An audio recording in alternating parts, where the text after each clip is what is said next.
Magkano ba sana yan? 40 lang po ito isa. Ha? 40 po isa. Katingin? Ilan ba to? Ah, tumaylo na ano? Opo. Tapos yung pinapalako ni mama mo. Tapos yung mabebenta nito, bibili mong bigas. Opo.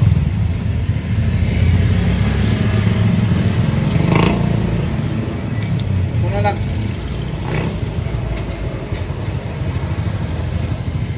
O yan.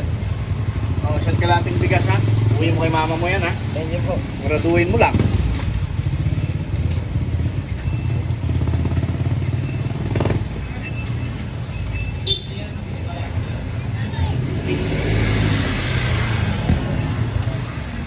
So yan, may naglalako na ano, parang tsokolate. Tapos ayokong bumili.